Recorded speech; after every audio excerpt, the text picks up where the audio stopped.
So we're here for our next episode of Ascot with Oli Bell, presenter for ITV Racing. First question we've got for you, Ollie, is what is the one thing in your life that you find annoying? I'm sure there are lots of little things that along the way frustrate me, and I know that I will sound like a bit of a bit smug here, but I don't mean to come across as smug, but I genuinely feel so lucky to do what I do. Yeah. Like, there's things in the world that are annoying and serious and huge problems, but in terms of my life, like, I get to go to the races, talk about horses running around a field with great people for a great company, you know, and that is a dream for me, you know. So if I was to complain about much, you know, it would be silly, really. If you weren't a presenter, what would you do? I grew up in Somerset, and my friend's a gardener, one was a tree surgeon, and I sort of loved it down there, and I sort of helped them out when I was younger and I was useless. Very, very much let them do the manly things, but you know, something back down in Somerset maybe. Was being sort of going into presenting then, not always on the cards, but then did it present quite nicely to you with your dad being Rupert, obviously quite a well-known broadcaster in the UK? Does that sort of... Yeah, I mean, look, I sort of grew up watching Dad, so, you know, and my uncle's a trainer as well. He's had a few winners here at Ascot.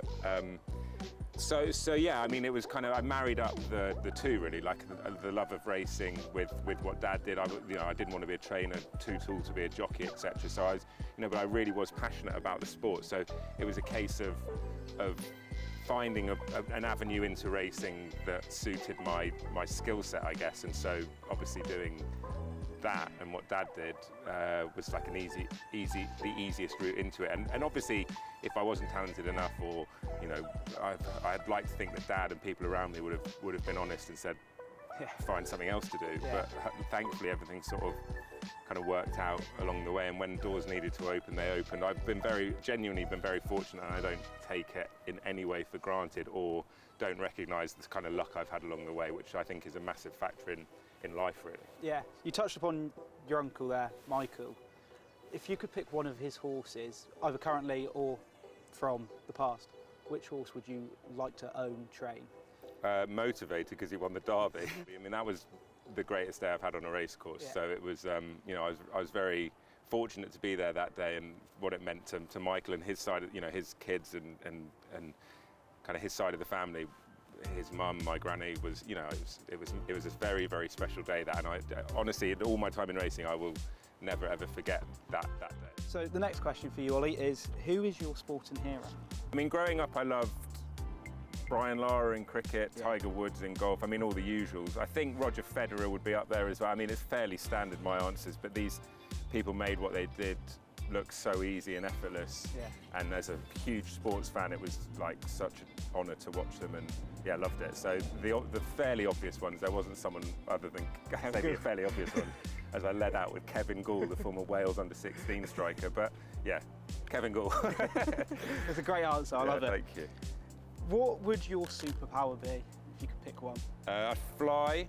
Yeah. Just get to work quicker, basically. Yeah, fairly simple. I wouldn't need to do much else. Yeah, fly around everywhere. Then if you could pick one song to listen to for the rest of your life, and it's the only song that you can listen to. This is a toss-up, because my favourite song of all time is a song called River by Leon Bridges. Yeah. Very sweet, sort of soft song, but then I heard one the other day called Skin by Hans Williams, and it's unreal. And so now I don't know what I'd say, but I'd probably stay loyal to River by Leon Bridges. As well as being sort of like one of the frontline presenters for ITV, you're also well known in the poker world. Right. There's another one of your, let's say, hands that you can play. Nice. How did you first get into playing poker? I don't really know exactly how. I mean, I think at Christmas around the table, you know, mum, brother and sister, we would play cards. You know, lots of people play charades or board games. We were sort of playing poker. And then I started at Racing UK as it was then, and we had an office poker tournament, and I did all right in it. And there was a couple of guys, James Willoughby, Dave Gutfreund, that kind of, to a certain extent, sort of mentored me, kind of pushed me to do it more, because they recognised, I think, that I had a bit of talent in it. And then it kind of snowballed from there. I played a lot online when I was younger, when the poker boom was kind of happening, had some good results. Went to Australia and didn't kind of play out there, but came back and And again, when COVID happened, kind of relaunched it. Everyone was kind of playing poker amongst friends, and I've always been relatively good at it. And then obviously in the last kind of 2 years, I've probably taken my game to another level, and the results would back that up. But I love it. I've always been a complete anorak about it. I will watch it endlessly. I'll sort of absorb as much information about the game as I can. And as a way to switch off from racing or work or whatever, you know, I find it very relaxing, weirdly, and whilst you have to concentrate and it's, you know, there's money involved, you know, it's something I absolutely love. So I don't know whether I'm completely like cut above the rest, but I enjoy and I put a lot of time into it. So I think, like anything, if you work hard at something, you get rewarded, and I think that's what's happening at the moment. How did you get into supporting Yeovil? Well, I grew up just outside Yeovil. They were my local team. I actually saw the photo of the squad for this year on the way here. Yeah.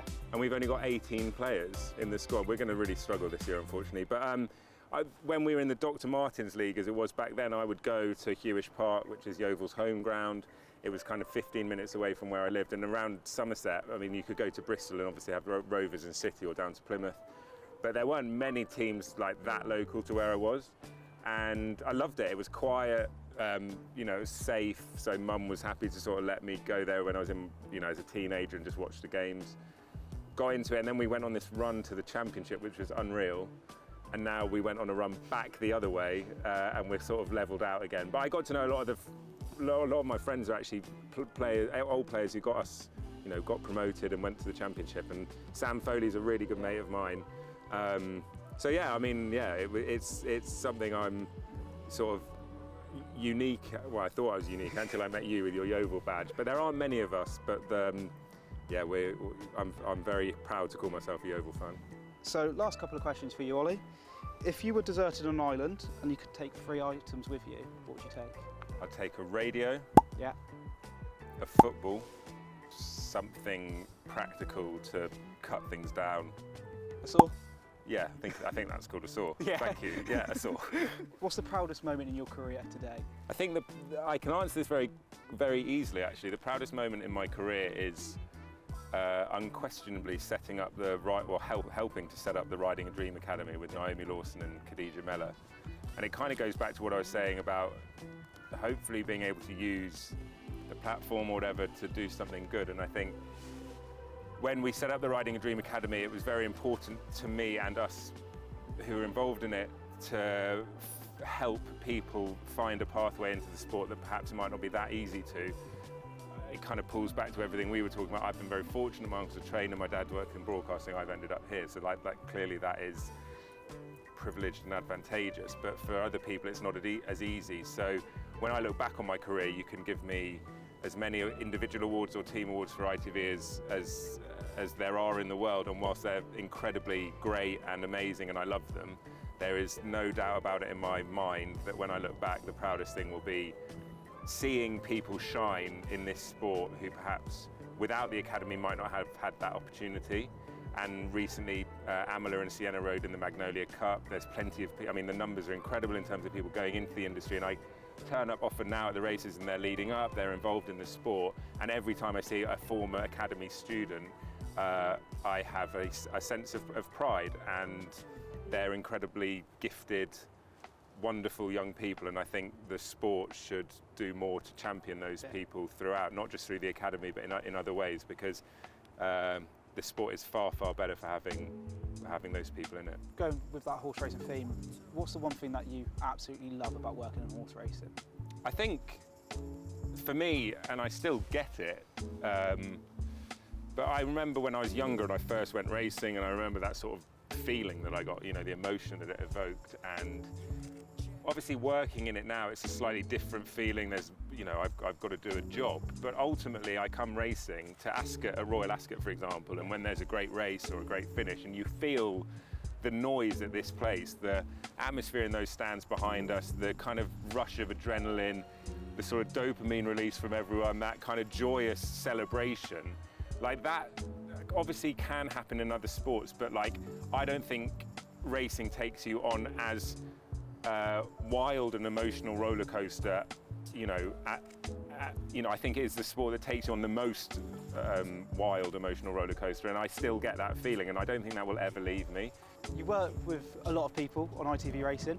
If you could take any of your colleagues on holiday, which one would you take on holiday? You'll be amazed by this answer, and I know you will as well, but I would take Matt Chapman. Really? I think it would be one of the most insane holidays of my life.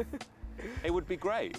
I mean, he'll annoy the hell out of me, he'll make me laugh, Yeah. he'll make me confused, but I think ultimately we'd have a lot of fun, weirdly.